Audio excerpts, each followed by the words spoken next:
My girlfriend of 22 years falsely accused me of abuse after I caught her cheating with her married boss. I lost my job, got arrested, and everyone abandoned me. But 1 year later, she came back crying to confess everything and never saw coming what I did with that recording.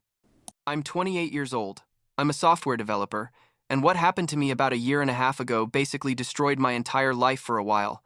But I need to tell this story because, you know, in the end, the truth came out and I still can't believe everything I had to go through to get to this point. I guess I should start at the beginning.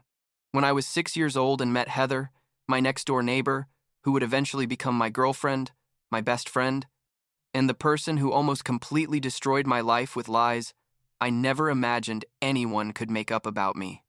Heather and I met when we were literally kids, like first grade. Our families lived right next to each other in a suburban town in Connecticut, near Hartford, and from day one, we were inseparable. She had curly brown hair that was always tangled, and I was the skinny kid with scraped knees who lived playing video games. We grew up together. I mean, we did everything together, from learning to ride bikes to our first swimming lessons at the community pool, through all those embarrassing teenage stuff. Her parents, Henry and Marilyn, were like my second family.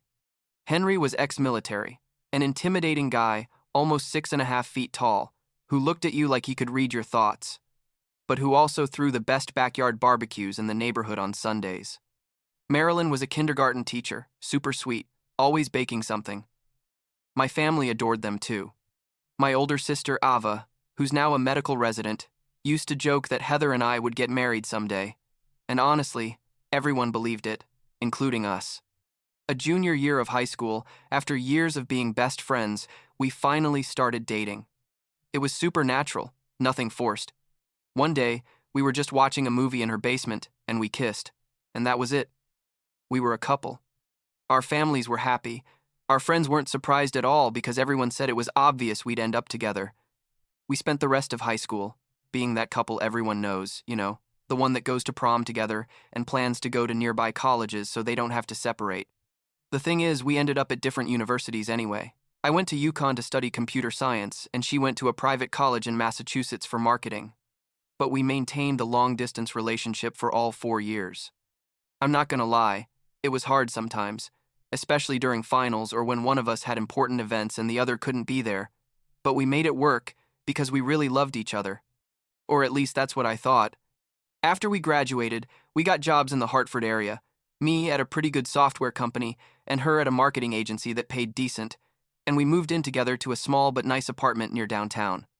I have to admit, the first few months living together were amazing. Like, we were finally building our adult life together after years of dreaming about it. We adopted a cat, a one-eyed orange tabby I named Mr. Whiskers, because I'm basically a walking cliché, and honestly, everything seemed perfect. Heather was getting promotions at her job. I was growing in my career. We talked about getting married in a year or two, maybe buying a house. It was literally everything we'd always planned since we were dumb teenagers dreaming about the future. Looking back, I should have seen it coming. Heather started working late more frequently, like 6 months before everything exploded, and her boss, Douglas, a guy around 43 years old, married with 2 kids, started appearing in her stories way too often. Douglas this, Douglas that. Douglas said my presentation was excellent. Douglas is mentoring me for the next level. I didn't think anything weird at first because, well, it's normal to talk about your boss, right? But then came the business trips, the client dinners that stretched until midnight, the text messages at 2 a.m. about urgent projects. When I'd ask if I was okay, she'd tell me she was stressed about work, but everything was under control. And I believed her because why wouldn't I? This was Heather. My Heather. The girl I'd known since I was 6, my best friend of over 20 years. Everything went to shit one night in February last year. It was like 2 inches the morning, and I couldn't sleep. I had to get up early for an important meeting, but my mind was spinning about a bug in the code I couldn't solve. So I went downstairs to the living room to check my laptop. Heather's phone was on the coffee table, buzzing with notifications. And normally, I would never look. I swear, I'm not one of those controlling boyfriends who checks phones. But the screen lit up, and I saw a message from Dee that said, "Can't wait to see you tomorrow at the hotel. Last time was incredible." And then another one that said, My wife suspects something. We need to be more careful. I just stood there in the dark living room, with Mr. Whiskers staring at me from the couch, like asking me what the hell was going on, and I felt like someone had knocked all the air out of my lungs in one hit. I kept reading. I couldn't help it, and there were months of messages. Months. Pictures I'm not going to describe because they still make my stomach turn.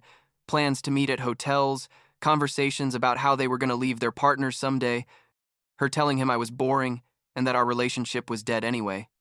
There was a message from her that said, "Lucas doesn't even suspect anything. He's too trusting and naive." That hurt more than everything else, I think. It wasn't just the physical betrayal. It was that she'd been laughing at me behind my back, making me feel crazy when I'd ask if something was wrong, manipulating me into feeling guilty for even questioning her. I went upstairs, woke her up by shaking her shoulder, and said, "Who the fuck is Douglas, and why is he sending you messages about hotels?" I watched her go through all the stages. First, confusion because she'd just woken up, then panic when she saw her phone in my hand. Then she tried to deny it, saying I was misinterpreting things, that Douglas was just a friend, that the messages were inside jokes from work. But when I showed her the pictures and the explicit messages, she finally broke down and admitted everything. 5 months, she said. She'd been sleeping with her married boss for 5 months. She cried, begged me to forgive her, said it was a mistake, that she was confused, that she still loved me. I simply told her she had until sunrise to get her stuff out of my apartment and that I never wanted to see her again in my life. She left that early morning, crying and screaming that she was sorry, but I was too angry and hurt to feel anything but contempt. I called my sister Ava at 4 inches the morning, and she came immediately from her medical residency, stayed with me while I basically shook with rage and sadness on the couch with Mr. Whiskers in my lap. Ava is amazing. She always has been, and that night she let me vent for hours without judging me or giving me cheap motivational speeches. She was just there. I thought that was the worst thing that would happen to me, I thought that losing my girlfriend and best friend of 22 years to an affair with her married boss was as low as I could go. I literally and sadly had no idea what was coming. 3 days later, like 10 inches the morning, I was at my desk at work trying to focus on a project when 2 police officers showed up at the office and arrested me in front of all my colleagues. They handcuffed me, read me my rights, and took me away while everyone in the office stared at me with shocked faces. In the patrol car, they told me what I was being charged with, and honestly, I thought it was a bad joke, or that there was some mistake. Heather had filed charges against me, saying that I had beaten her, emotionally abused her for years, cheated on her with multiple women, and that I had stolen jewelry from her mother valued at $50,000. $50,000. She had pictures of bruises. She had text messages that supposedly proved the abuse. She had testimonies from friends who said they'd seen me be violent with her. It was all lies. Every fucking thing was a lie. But the cops didn't believe me when I tried to explain that she was the one who'd had the affair, that I had broken up with her, that this was obviously revenge. I spent 3 nights in jail before my family could pay bail. 3 nights in a cell with guys who had done really terrible things, and me sitting there thinking, how did I get here? How is it possible that the person I loved most in the world is doing this to me? When I got out, I discovered that my company had fired me for unauthorized absence and creating a hostile work environment due to negative publicity. The arrest had made the local news because Heather's father, Henry, had contacted the media saying his daughter had been a victim of domestic abuse for years and had finally found the courage to report me. My face was in the newspaper, online, everywhere, identified as an abuser and thief. I lost my job. I lost my reputation. I lost everything in a matter of days. I had to move back in with my parents because I couldn't afford the apartment without my salary, and believe me, that was super awkward at 27 years old. My parents supported me, but I could see the doubt in their eyes sometimes. Like, did you really not do anything? Because the accusations were so specific and Heather had been part of our family for so long that it was hard for them to believe she would make up something like that. My old friends started distancing themselves, some blocking me on social media without even asking for my side of the story. Heather's family filed a civil lawsuit against me for the value of the stolen jewelry plus emotional damages, seeking like $200,000 total. I had no job, no savings, because everything had gone to lawyers and bail. And honestly, I didn't see how I was going to get out of this without ending up in prison or financially destroyed for life. The next few months were literally the worst of my life. I had a public defender who was basically useless. The preliminary hearings were going badly, and the evidence Heather had fabricated was convincing. The bruises in the photos were real. He later found out Douglas probably gave them to her, or she caused them herself, but I didn't discover that until later. The text messages looked legitimate, even though I never sent them.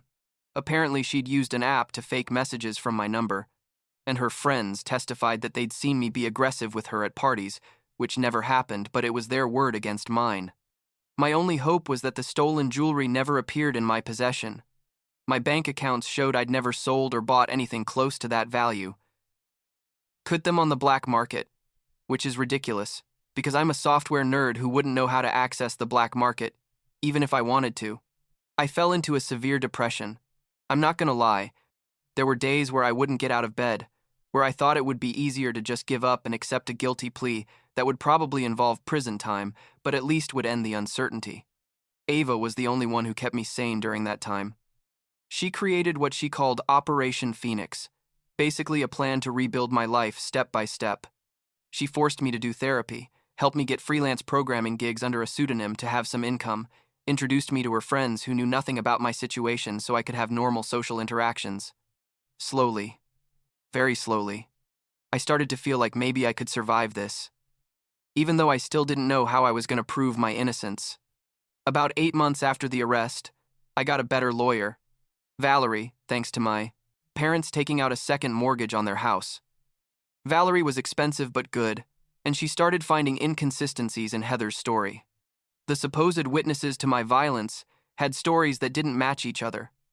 The dates of some incidents were impossible because I was provably somewhere else with records to prove it, and the fake text messages had weird metadata that suggested manipulation.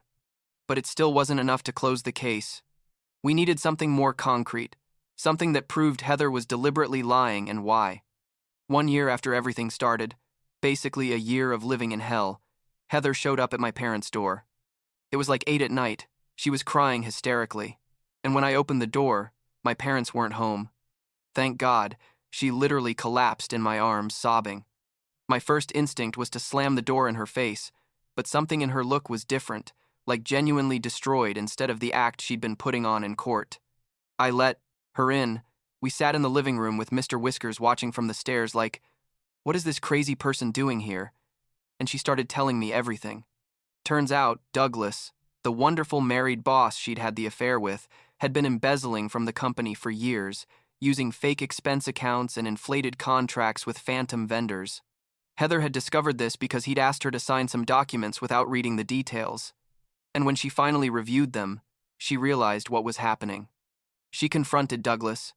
He told her that if she reported him, he'd make sure she went to prison too as an accomplice, and he'd also tell his wife about the affair and destroy her career.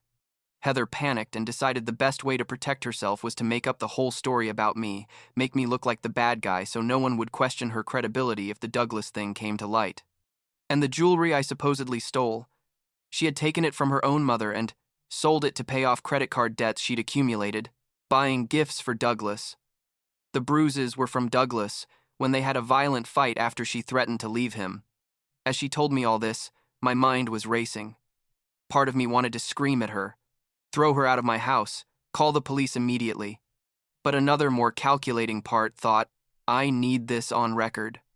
I told her I forgave her, Lee, that I understood why she did it, Lee, and that maybe we could work things out if she confessed everything formally. Definitely a lie. She kept crying, saying her life was a mess, that Douglas had left her when she told him she was considering confessing, that her parents would hate her if they knew the truth, that she didn't know what to do. I offered her water, went to the kitchen, and activated the recorder on my phone. When I came back, I asked her to explain everything again in more detail because I needed to fully understand to be able to forgive her. And she did. She gave me a complete 45-minute confession where she admitted the lies about the abuse, about the theft, about the fake messages, everything. The next day, that recording reached my lawyer Valerie, who almost screamed with joy when she heard it. We submitted it as evidence, and within 2 weeks, the entire situation had completely flipped. Prosecutors dropped all charges against me immediately. Heather's family, when they heard the recording, were absolutely devastated and withdrew their civil lawsuit without asking for anything in return. Henry called me personally, crying on the phone, apologizing for not believing me, saying he never imagined his daughter was capable of something like that. I told him I understood, that I had nothing against him or Marilyn, that they were also victims of Heather's lies in a way. My lawyer filed a countersuit for defamation against Heather, and we won. The judge ordered her to pay damages, though honestly, I don't think I'll ever see that money because Heather is now facing her own legal problems.